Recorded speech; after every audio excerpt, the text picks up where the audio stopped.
Hi, I'm Kaya, and I used to think ambition was something my family respected. Until the day they handed my sister the luxury penthouse I helped pay for, and told me I was too intense to live with.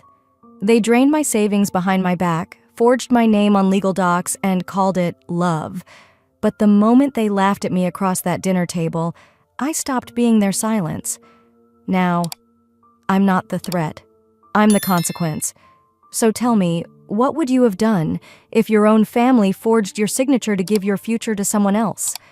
Before we dive in, what time are you listening to this, and where from? Drop it in the comments. Let's see how far the truth travels. I remember thinking it was strange that they wanted to have a family dinner.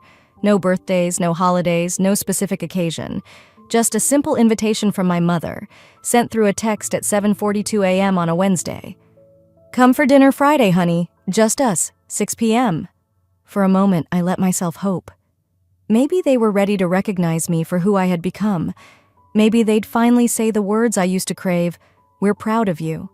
By Friday afternoon, I was parked outside their Houston home with a cheesecake from that little French bakery Mom loved, a bottle of wine, and a gift bag with something personal. Inside was a music box, small, silver, engraved with my name. I'd found it last week in a storage box, cleaned it, had it repaired. It used to sit on my childhood dresser, playing a lullaby I barely remembered the name of. It felt like a peace offering, something soft to bridge what years of silence couldn't. When I walked in, the dining table was already set. Candles, fresh tulips, Mom in one of her silk blouses. Dad poured wine, and Seraphine was perched at the end of the table like she owned it, hair perfectly curled, that glassy smile she always wore when she was about to win something. "Kaya," Mom greeted, lips brushing my cheek, already distracted. "You look tired. Are you working too much again?" I just smiled and handed her the cheesecake. "From Madeline's, like you like." "Oh, sweet girl," she replied, her tone already shifting. That sweet girl had 1,000 meanings with her. Today, it felt like dismissal wrapped in frosting. We sat, talked weather, Houston traffic, Seraphine's recent PR campaign for a mayoral candidate. I chimed in where I could, but mostly I listened, the same way I had all my life. Then came the announcement. Dad set down his fork with the kind of casual finality that warned something rehearsed was coming. "We gave Seraphine the penthouse downtown." I blinked. "The penthouse? You mean the one on Kirby?" "Yes, the Kirby Tower unit," Mom added brightly. "It's just perfect for her image. You should see the view from the 31st floor. Breathtaking." "She deserves it," Seraphine chirped. "My job needs a certain appearance. Optics matter, especially with charity events." My mind ran blank for a beat. I searched for the part where they'd explain the reasoning, some logic, anything. Mom leaned forward, eyes full of sincerity that felt like mockery. "You know how you love your independence, Kaya. You've always been different, driven, too ambitious for these things. And your apartment suits you, close to your startup hub, right?" Dad chuckled, swirling his wine. "We figured you'd rather invest in yourself." I didn't respond. My hands sat folded in my lap, nails digging into the side of my thumb. "I mean, you're always off doing your own thing," Seraphine added with a practiced laugh. "But I'll make sure you can visit. When I host mixers or fundraisers, you'll love the balcony." That was the moment I realized this wasn't thoughtless. It was deliberate. They'd planned it. Waited for me to sit down, to bring dessert, to smile, just to blindside me. I looked at Seraphine. Her smile didn't waver. She wasn't being generous. She was asserting rank. I excused myself a few bites into dessert, told them I had an early meeting. No one protested. As I grabbed my coat from the hallway, Mom followed, her tone still light. "Don't forget to thank your sister. She suggested we include you tonight." The words landed like a slap, only colder. Include me, like an afterthought. I didn't speak, just nodded, gripped the gift bag tighter, and stepped into the cool evening air. Back in the car, I placed the music box on the passenger seat and stared at it for a long moment. My name gleamed on its surface. Kaya. The same name they now pretended didn't carry weight. The drive home blurred past in flashes of taillights and silence. I didn't cry. I didn't call Monica. I didn't even drink the wine I'd meant to bring to the table. Instead, I sat at my desk, logged into the joint account I'd opened with them years ago. The one used during Dad's knee surgery, Mom's dental implants, Seraphine's emergency cosmetic procedure that no one ever repaid me for. I stared at the balance, still enough to cover several family emergencies. Then, without a word, I moved every dollar to a private savings account I'd just opened under a new name. No shared access, no linked recovery emails, no trace, and then I closed it. Just like that. The morning sun filtered through the blinds, casting sharp lines across my bedroom floor. I hadn't slept much. My mind had been replaying the dinner, the music box, that hollow laugh Seraphine gave when she said I could visit. And now, my phone lit up with a string of messages. Missed call, text from Mom, call me back ASAP. Another, why did the account get locked? A third, are you okay? Not a single one asked how I felt, just why the money wasn't where they wanted it. I stared at the screen, let it buzz once more, then turned it face down. I needed to breathe, needed to get away from that house, that energy. I threw on leggings, tied my sneakers, and headed toward Buffalo Bayou Park. The air still held a trace of morning cool. Joggers passed me, dogs barked, children laughed in the distance. Life moved on, oblivious to mine tipping over. As I walked, I kept hearing my mother's voice from last night in my head. Too ambitious, she'd said, as if it were a curse. I never thought ambition was a crime in this family, until it threatened someone else's spotlight. Back at my apartment, I showered, changed, and finally answered the call I'd been dodging all morning. Mom's voice cut through the speaker before I could even say hello. So you just decided to pull the plug on the account without a word? I exhaled. It was my money, Mom. A beat of silence, then sharper. Since you're making big girl decisions now, maybe it's time you live like one. What does that mean? I asked flatly. It's not healthy for you to hang around the house anymore. You're 34, Kaya, and you've always been a bit intense. That word again. So you're kicking me out? I asked, though I already knew the answer. There was no response, just a pause. Then Dad's voice slid into the call, low and measured. We just think it's better you give your sister some space to settle in. You understand? Click. No goodbye, no see you later, no we love you. Just click.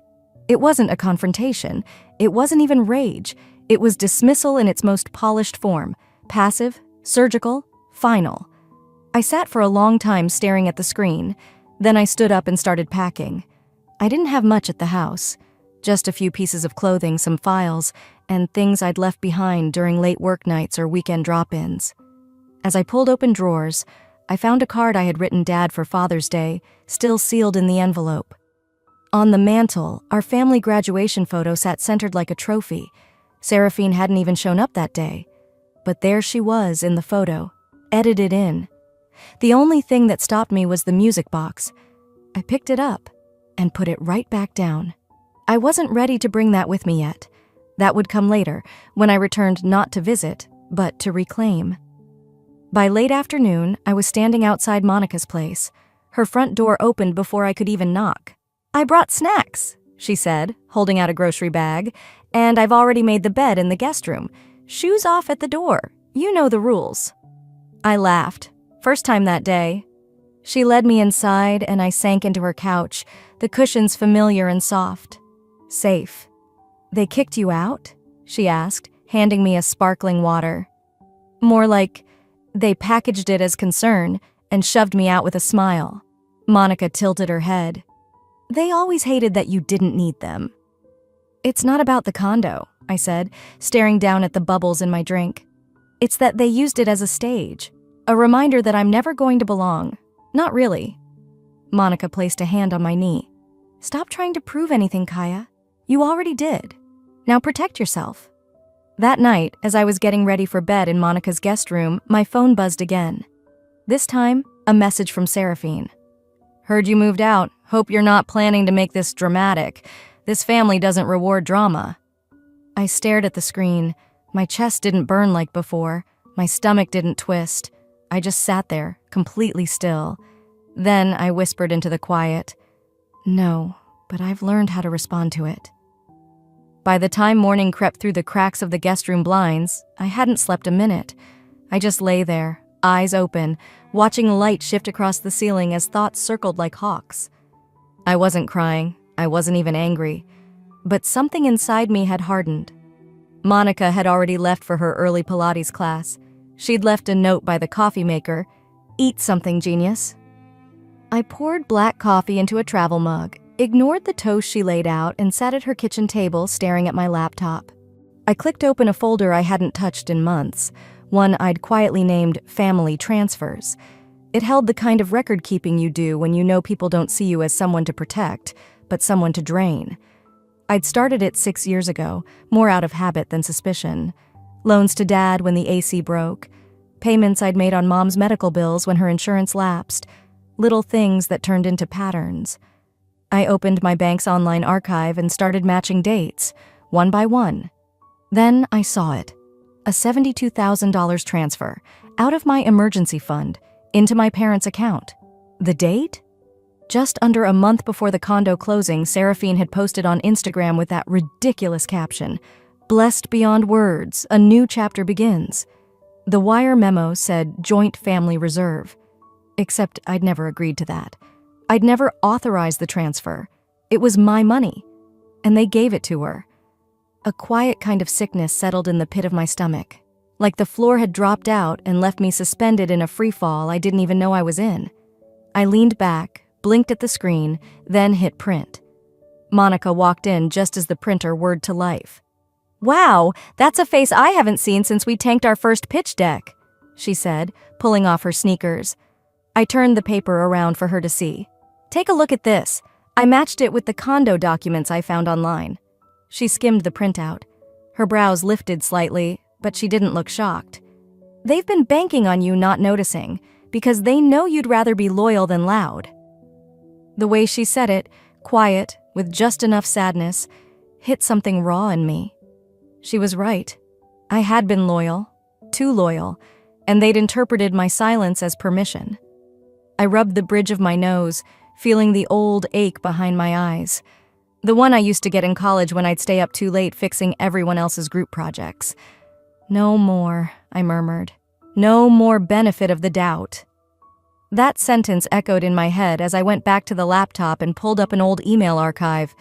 Buried between tax files and investor contracts was something I hadn't looked at in years. A letter from my father the day I got approved for my first business loan. I opened it. "You're so independent, honey. Just don't forget who helped raise you. Family comes first." At the time, I'd read it as loving encouragement. Now I saw it for what it was, a subtle threat. He wasn't celebrating my success. He was laying the foundation for lifelong guilt. That I owed them, that every dollar I made was somehow tied to their existence. And maybe it was in the beginning. But they didn't build my company. They didn't sweat through those sleepless nights. I did. They raised me. Then they resented me for growing. I whispered to no one in particular. By late afternoon, I'd compiled a clean 3-page summary, all the financial support I'd given them since I was 25. Everything from rent payments to car repairs to Seraphine's bachelorette spa weekend that they forgot I footed. I scanned each page and attached them to an email addressed to my lawyer, subject line, "Protective Steps." I hovered over the send button for a moment, then I clicked, "Done." My phone buzzed, a text from Dad. "Kaya, please stop digging into things. It won't end well for anyone." I stared at the screen, the words flashing like a dare. Not a plea, a warning. They weren't sorry, they were scared. And that, for the first time in a long time, gave me power. I didn't respond to my father's message. I didn't even screenshot it. I just stared at it for a long while, then tapped delete with the kind of calm that comes when clarity replaces grief. Later that morning, I drove downtown to meet with Miss Cordell, my lawyer. Her office sat on the 14th floor of a renovated Art Deco building near the courthouse, the kind of place that smelled like leather and ink and caution. She greeted me in that deliberate, controlled tone I had come to appreciate. No judgment, just calculation. We sat across from each other in her conference room as she slid a folder my way. These are the pulled records from the last 4 years, including the bank forms you asked us to trace. I thumbed through the document slowly. On the 3rd page, something caught my eye. A signature line I'd supposedly signed 6 months ago, a withdrawal form for $25,000, authorized for transfer into Radiance PR Holdings, my sister's company. I blinked, then leaned closer. The signature looked like mine, but it wasn't. The strokes were too sharp. The curve on the K had none of my usual slant. It was like someone trying to imitate my name without fully knowing my hand. I didn't say anything at first. Miss Cordell folded her hands. "You recognize the discrepancy?" I nodded. My voice barely came out. "That's not mine." She didn't flinch. "It matches nothing else you've signed. That alone is cause for a full fraud report. If we dig into IP addresses and branch security footage, we can tie it to whoever submitted it." I sat back in my chair and closed my eyes for a moment, letting the realization settle. Not just that my trust was broken, but that it had been manipulated, signed away behind my back and monetized. "That's identity theft," Cordell added quietly. "And frankly, Kaya, you've been too generous, but this isn't generosity. This is calculated. It wasn't just betrayal anymore. It was theft, coded in family sentiment and sold to me as duty." Back at Monica's, I recounted what we'd found. She didn't yell, didn't gasp, just poured me a glass of water, sat down and said, "You know what they'd say if you called them out, right?" I nodded. "That I'm ungrateful, dramatic, hysterical." She leaned forward. "Then don't give them the chance. Make your move where it counts. Quietly, precisely." "I'm not showing up to cry or explain anymore," I told her. "The next time I speak, it'll be with facts that leave no room for translation." The rest of the day blurred into a loop of document sorting, strategic emails, and small bites of cold toast between spreadsheets. I only broke my focus when my phone lit up again. This time, it was from my mother. "Family dinner this Saturday. Please come. Let's be civil." I almost deleted it without thinking, but then I paused. Civil. That was the word they always used right before pushing me out of something they'd already planned without me. Still, I replied, "Fine, I'll come." That Saturday evening, I arrived at my parents' house 15 minutes early, not because I wanted to be there, but because I wanted to control the optics. I wore a clean navy blouse, slacks, no jewelry, except for the smartwatch that doubled as a recording device. I tapped once on the face and watched the red indicator blink to life. Dinner was a quiet affair. Roast beef, asparagus, wine no one could pronounce. They made small talk about Seraphine's latest brand expansion. My mother beamed like it was a royal achievement. Seraphine sat like a queen on her throne, arms draped across the back of her chair. Halfway through the meal, Seraphine dropped the real bomb. "So," she said with her signature fake humility, "I just signed a new sponsorship deal with Grover Tech." I paused, fork midair. "Grover Tech? Yeah, remember? That startup you were chasing? Guess they needed a better public face." I didn't reply, just chewed slowly, let her words simmer like bad seasoning. I had pitched Grover Tech a partnership 6 months ago. They told me they weren't interested in controversial family narratives. Turns out, they just wanted the name without the story. I set my napkin on the table. "I know about the transfer," I said calmly, "and the forged signature." My mother blinked. Seraphine's wine glass slipped in her grip and clinked against the plate. My father, for the first time that night, looked directly at me. "You're misremembering, sweetheart," he said. I tilted my head slightly, almost curious. "No," I replied, my voice steady. "I'm just done misplacing forgiveness." The silence after my words was heavy enough to drown in. For a moment, no one moved. No clinking of silverware, no shallow coughs, not even the scrape of a chair leg. Just 4 people seated around a dinner table that suddenly felt like a jury box. My mother broke the tension first, forcing a brittle chuckle as she dabbed her lips with a linen napkin. "Kaya, this is family, not a courtroom." I met her eyes, calm and steady. "Then maybe you should stop acting like you've got something to hide." My father shifted in his seat, his brow lowering.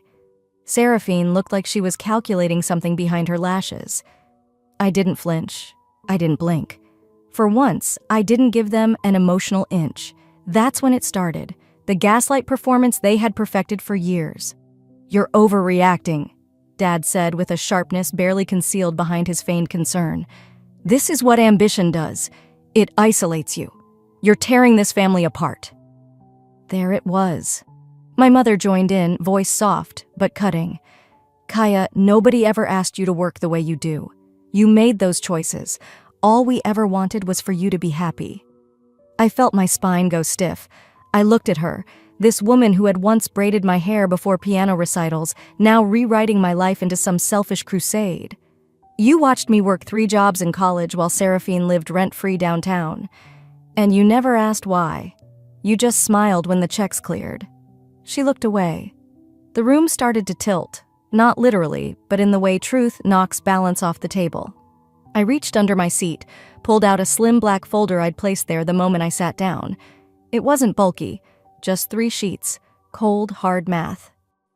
I laid it down, right between the roasted carrots and the salt shaker. "I brought something too," I said quietly. Seraphine narrowed her eyes. "What's that supposed to mean?" I didn't answer her. Instead, I turned to my father. "You remember signing that joint account with me after college? The one you told me was just a safety net?" He didn't reply. "That account was used to transfer $25,000 to Radiance PR," I said, 6 months ago, with a forged signature. Seraphine's lips parted like she might deny it, but I didn't give her room. "And the down payment on your condo? That came from my emergency fund. You knew that. You all did." My mother finally spoke again, this time barely above a whisper. "Sweetheart, if you needed money, why didn't you just ask? We've always been here." That line, "we've always been here," tasted like ash. I stood slowly, picked up my folded napkin, and laid it directly on top of the folder. I didn't raise my voice, didn't make a scene. "This ends now," I said. "If the condo isn't transferred back to my name, if another dollar leaves any account tied to me, if my name shows up on any more forged authorizations, I'll proceed with legal action." "You'd go that far?" Seraphine whispered, blinking fast, trying to drum up sympathy. I turned to her, eyes level. "You stole. You lied. And then you cried your way into applause. Don't act shocked I finally brought receipts." My father's chair creaked as he leaned forward. "You'll regret doing this. We're still your family." I tilted my head slightly, not angry, just done. "No," I said. "You were my family, until you traded me for a tax write-off in heels." Seraphine's mouth dropped, her fingers tightening around her wine stem. My mother, predictably, gave the final guilt push. "You're being cruel." I paused, absorbing her words the way one might observe rain streaking down a windshield, distant, already moving past. "No," I said. "I'm just done being convenient." I turned, walked to the door. My steps were steady, slow. I didn't slam anything, didn't shout. That's the part they'll never understand, how silence can echo louder than rage. In the driveway, I sat behind the wheel and exhaled through my teeth. Then I texted Cordell. They didn't take it seriously. Let's proceed. The buzz of the text faded into the quiet hum of the room. Monica was sitting across from me, legs curled under her on the couch, sipping lukewarm chamomile tea. I had just sent the message to Cordell, and the only sound was the faint tick of the wall clock. They didn't take it seriously. Let's proceed, I'd written, and I meant every word. The next morning, the legal machine started to move. Cordell and I sat in her firm's polished conference room, paperwork spread between us like a map of buried betrayal. Her expression was calm, efficient, but every so often, I saw it. Pity. Not for what I was doing, but for what had clearly been done to me. "We're filing the cease and desist today," she said, double-checking the envelope. "Then the complaint will follow. Identity misuse, unauthorized transfers, and property tied to your earnings." I nodded, my eyes dry but my stomach taut. They always assumed I'd just swallow it. Stay quiet. Keep the peace. Cordell adjusted her glasses. "They forgot you were the one funding the piece." While she handled the paperwork, I called Monica. She was already a step ahead, forwarding archived emails where Seraphine had copied my pitches, verbatim, and used them to broker deals with PR clients. One email, dated 6 months back, even had my name still in the metadata. Monica's voice was sharp through the line. "She's not even subtle. They've been using your name, your money, and your silence." That word again. Silence. It used to be survival. Now it tasted like rot. By afternoon, I was back at Monica's house, curled up with my laptop and a bowl of cereal I hadn't touched. That's when my phone buzzed again. A notification. Facebook. Seraphine had posted a sprawling message, a photo of her standing beside my parents, arms folded in front of that damn penthouse balcony. Sometimes ambition blinds us. We tried. We tried so hard to keep her in the family, but when someone chooses ego over love, what can you do? We forgive, even when we're hurt. The post had over 300 likes within hours. The comments trickled in like acid rain. "Praying for your family. Wow, never knew she could be like that. She always did seem distant." Then came the one that stung more than the rest, shared by my mother. A Bible verse, "Honor thy father and thy mother," with the caption, "Even when it's hard." I didn't cry, not right away. I stared at the screen until the letters blurred. Then I stood up, walked to the guest room, and shut the door. That's where Monica found me half an hour later, sitting cross-legged on the floor, the music box in my hands. I had opened it again, hoping the soft tune would ground me like it used to when I was a child. But this time, it sounded off. Hollow, like a melody struggling to mean something. "They're painting me as a monster," I whispered. "And people believe it." Monica sat beside me, her presence steady. "Let them talk. You've got proof. You've got power. You've got you." Her words were strong, but in that moment I felt like I was breaking apart in silence. Grief, rage, betrayal. They weren't loud feelings. They were quiet, steady fractures. I didn't sleep much that night. At dawn, my phone lit up with a name I hadn't seen in years. Richard Lyons, a business mentor from back when I was still building my second property investment model. We hadn't spoken in 3 years. His message was short. "Kaya, I saw the post. If they're coming after you like this, you must be doing something right. If you need a break, there's a cabin in Santa Fe with your name on it. Keys are under the brick planter." That was the first moment in days where something inside me lifted. Not joy, but readiness. I texted back, "I might just take you up on that." By that evening, Monica and I were sitting at the kitchen island when her doorbell rang. She checked the porch camera and laughed once. "It's a courier, certified envelope. Guess someone got served." Inside the envelope, a copy of the formal cease and desist, a property freeze request, and a comprehensive list of forged transactions and their legal implications. We watched the porch camera again an hour later. My father stood on his front step, opening the same envelope. His jaw tightened. He pulled out his phone and dialed. I let it ring. He didn't leave a voicemail. Monica looked at me, half smiling. "They thought you were bluffing." I leaned back in the chair, feeling something shift inside. Not vengeance, not satisfaction, something cleaner, firmer. "Good," I said. "Let them keep thinking that." The next few days passed with an eerie calm, like the air before a Texas thunderstorm. My phone stayed mostly silent, except for Monica checking in and Cordell confirming the paperwork had been officially received. But I knew better than to think it was over. My parents didn't respond with silence unless they were planning something. That something arrived in the form of an invitation. It came through Nora, my cousin, the only extended family member I still occasionally spoke to. She texted casually, "We're throwing a surprise dinner for my 40th this weekend. Hope you'll come?" Then added, "Mom says everyone will be there, even your parents." Even Seraphine. I stared at the screen. I wasn't sure if this was a trap or just bad timing. Monica, as always, didn't mince words. They're going to try and spin a redemption arc. Use the party to make you look bitter and jealous. Be ready. So I was. I showed up to the dinner in black, not morning black, but the kind of sharp, defined silhouette that made people hesitate before interrupting. My heels clicked against the marble floor of the downtown private dining room Nora had rented. Candlelight flickered across glass and silver. Everything was designed to impress. Seraphine was already there, laughing too loud, hugging people like she was queen of the evening. Our parents stood nearby, smiling, shaking hands, introducing themselves to people they hadn't spoken to in years. They barely acknowledged me when I entered. A nod from my mother, a polite half-smile from my father.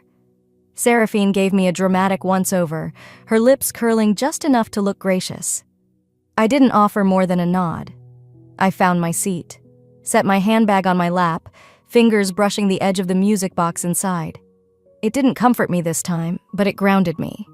The dinner moved forward with practiced ease. Toasts were made, stories told, Nora was glowing. And just when dessert was served, Seraphine stood, lifted her glass, and tapped the rim. "Before we finish," she said with a bright smile, "can we just give a little round of applause to Kaya for teaching us all how not to let ambition ruin family dinners?" Laughter scattered awkwardly around the room. I heard someone near the back mutter, "Wait, was that a joke?" I stood slowly, took the mic out of her hand without asking. "You know what's really funny?" I said, my voice steady. "That penthouse you parade like a prize, it was paid for with money stolen from me." Silence slammed across the room like a door. "And this?" I reached into my handbag and pulled out the folder. "This is the documentation proving it, including forged withdrawals from an account only I was supposed to access." I walked to the gift table, laid the folder gently on top of the presents, and turned back to face them. "You used my name, my finances, my silence, and then you humiliated me in public to protect your lie." Gasps broke the stillness. Whispers passed like wildfire. My mother stood so fast her chair scraped back against the tile. "Kaya, stop this. You'll ruin us." I turned toward her. "I'm not ruining anything. I'm just pointing at what's already rotting." My father tried to step forward. "Now wait a minute!" I cut him off, voice sharp. "You forged my signature, you misused my savings, and you had the audacity to shame me for refusing to stay quiet." Seraphine's face had lost all color. She took a step back, clutching her purse like a shield. From the far corner, Monica was already recording, her expression unreadable, but her presence gave me weight. People began to stir, murmur. Some guests were already standing, glancing toward the exit, but I wasn't done. "I filed a civil complaint," I said clearly. "And more's coming. The theft, the forgery, it's not just a family matter anymore. It's criminal." My mother let out a soft sob. My father stared at the floor. Seraphine shook her head like she could undo the moment by disbelief. I placed the microphone down, picked up my handbag, walked slowly, steadily toward the door. And just as I reached it, a woman I didn't recognize, one of Nora's friends maybe, hurried after me. She touched my arm gently and whispered, "I'm so glad someone finally said it." I nodded, not quite trusting my voice yet. Outside, the air felt cleaner. Or maybe I was just lighter. Link to next chapter. I'm so glad someone finally said it. By the time I got home that night, the weight of what had happened was beginning to settle. Not as a burden, but as a finality. I left my heels at the front door, stepped into the quiet of Monica's living room, and reached into my handbag. The music box had been with me that entire evening, untouched. I took it out and placed it gently on the table. I sat for a long time before opening it. The familiar tune played, the same one I remembered from childhood, but something had shifted. The melody didn't soothe anymore.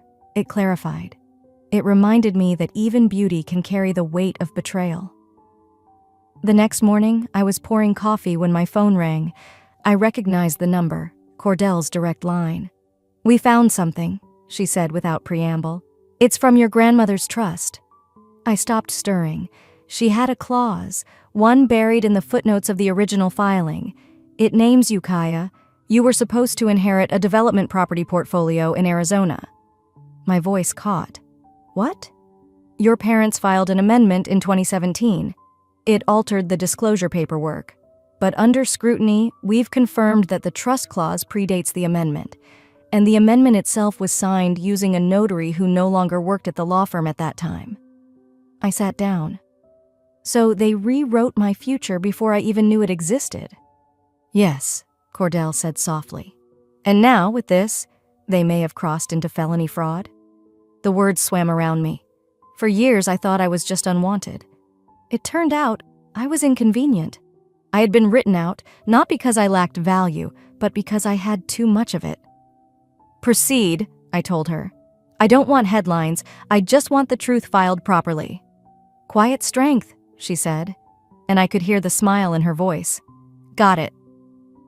That afternoon, while Cordell moved forward with filings and reviewed the tax history of the trust, I worked from the co-working space Monica and I used during our startup days. The space had old wood floors and high ceilings. It smelled like resilience. Monica walked in just after lunch, holding her laptop and a look of triumph. You're going to want to see this, she said. She had pulled together archived emails, timestamps, and legal correspondences that reinforced the trust's original intent. With this, Cordell had a nearly airtight argument. I stared at the screen, both grateful and gutted. They didn't just take what was mine, I said quietly. They built my sister's future with it. That evening, as the sun dipped behind the buildings, I got a video message from Seraphine. She looked wrecked. The glossy, PR-perfect face was gone. Her hair was tied in a messy bun, her voice shaky. Why are you doing this? You won. Do you want me to lose everything? I stared at her through the screen. For a moment, I saw the sister I used to pretend I had. But illusions are powerful because they're built on hope, not reality. I typed back, I never wanted you to lose. I just wanted you to stop taking what was never yours. She read it. Didn't reply. The next morning, a knock at the office door startled me. It was my father. He looked smaller than I remembered. Age doesn't always show in the face. Sometimes it shows in posture. We'll transfer the condo, he said before I could speak. We'll cooperate. Just don't go to court. I didn't offer him a seat. Instead, I held up the old family photo album he had left behind in a box years ago. I had found it while packing up my mother's garage during a forgotten birthday weekend. You didn't protect your daughter, I said. You protected the one who performed for you. His lips tightened. You were always too much. I smiled, not cruelly, but with all the clarity I had earned. And that's what made me dangerous, to people who wanted me small. He left without shaking my hand. Later that week, the final documents confirming the trust restoration were approved. The property portfolio was being reassigned under my name. I could have sold it. I could have held it as a reminder of what I'd reclaimed.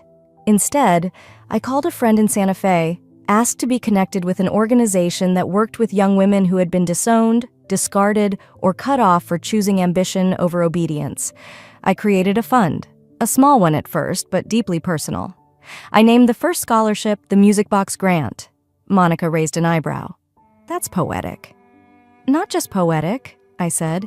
It's a symbol of what I carried with me even when they tried to erase me. Before we left the office for the day, Monica paused at the door. Do you think they'll come after you again? I looked at her, calm, certain. Let them try. I'm not a threat anymore. I'm the consequence. The headlines died down. The lawyers stopped calling. Even Monica said it out loud one morning over breakfast. It's quiet now. And for once, I believed her.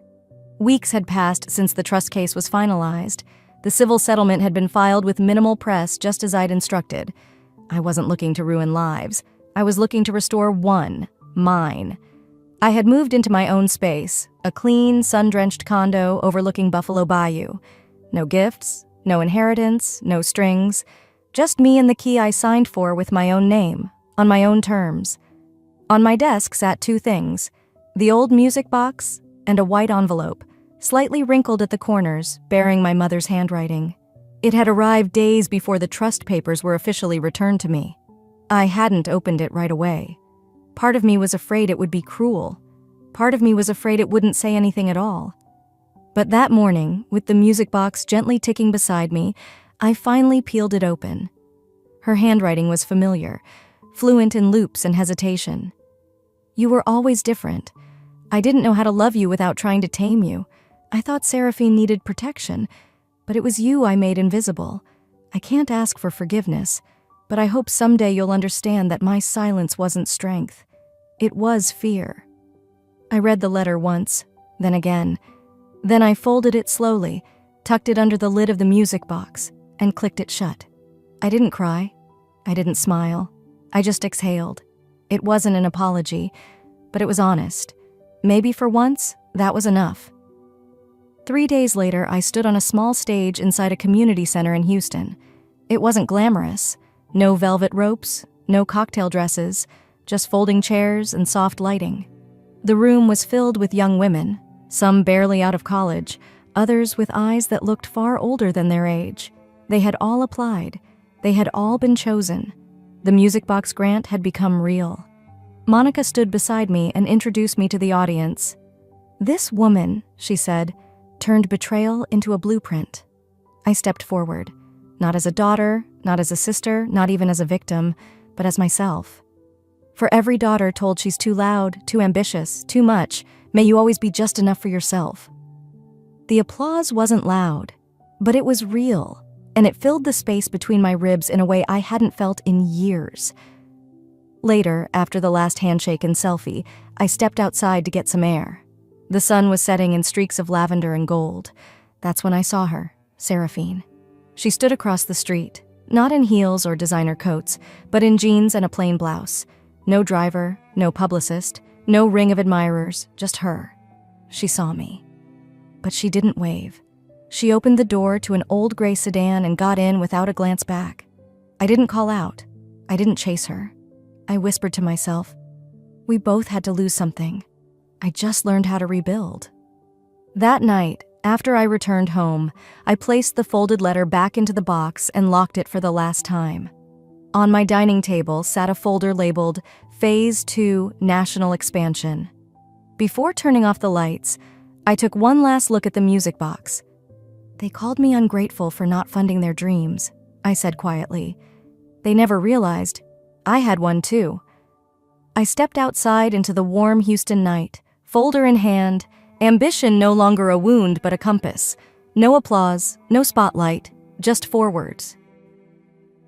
Sometimes the deepest betrayals come not from strangers, but from the people who once rocked you to sleep. Kaya's story reminds us, setting boundaries isn't cruelty, it's healing. Have you ever had to walk away from your own family to find peace? Let us know in the comments. I read everyone. And if this story moved you, subscribe for more powerful family drama stories just like this one.